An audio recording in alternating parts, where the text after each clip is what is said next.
Imagine a multi-layer cake before you, representing layers of time through Blandford's past.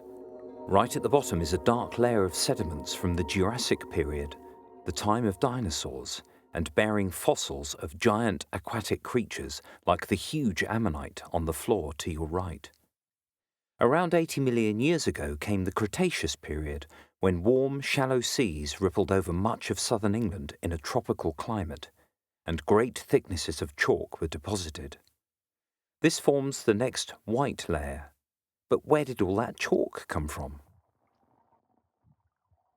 One theory is that it is calcium carbonate deposited from the uncountable shells and skeletons of dead sea creatures, and our exhibit includes a sea urchin fossil and shells as examples of the sea life from that time, living among sea slugs, sponges, and microscopic plankton. But a chemical twist took place, which preserved their bodies as flints, and it may have happened like this. Some of our flints are cut in half to show greyish interiors with grey and whitish shapes within them, and these are sea creatures and plants of every size, from microscopic to 2-inch jellyfish inside the burrows they made in the chalk. On death, their bodies decayed in the presence of oxygen to produce acid, which dissolved the calcium carbonate in their skeletons, and it fell to the seabed.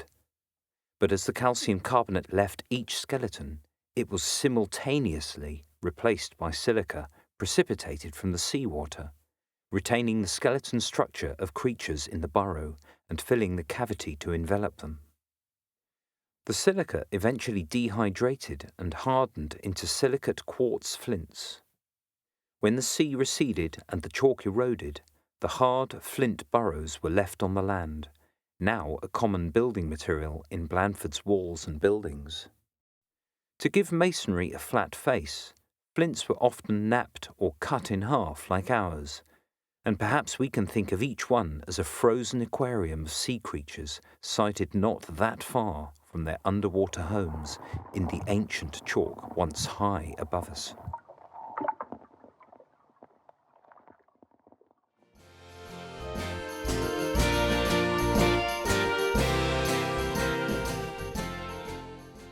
"60 million years ago, an uplift occurred, which raised and folded the chalk above the water to form the downland that surrounds Blandford.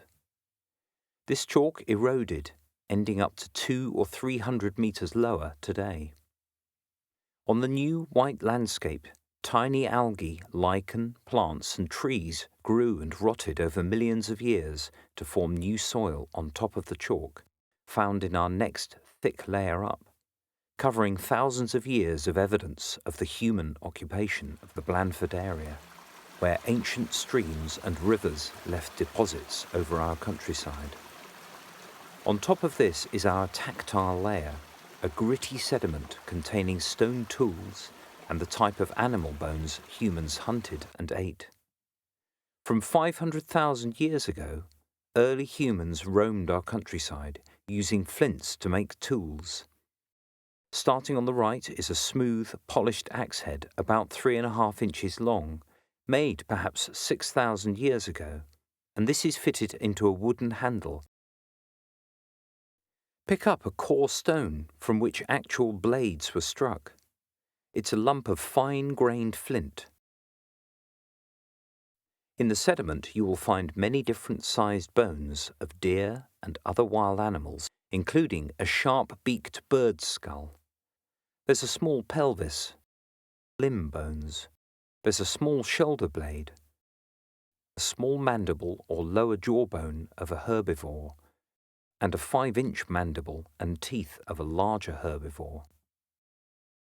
At the very far left of the sediment is a wooden surface where we have placed some finer tools from around 8,500 years ago, found lying in fields near Farnham.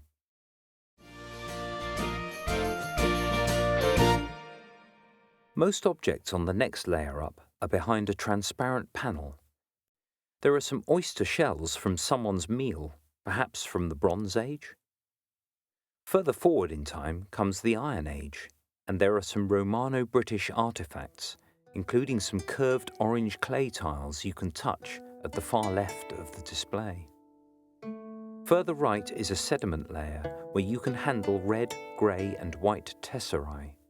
These are cubed mosaic tiles from the floor of a Roman house, and it's possible that the white mosaic tiles are actually a very hard type of chalk, mainly found on the Dorset Ridgeway. Under these are broken pots and coins, and commonly found debris, such as fragments of hypocaust, the Roman underfloor heating system, broken clay pots and stone roofing tiles. The bones of domestic animals such as cattle, pigs and sheep are always common at these levels.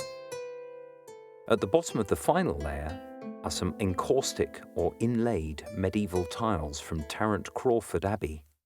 These are reddish with inlaid clay dragons and fleur-de-lis of a pale beige clay.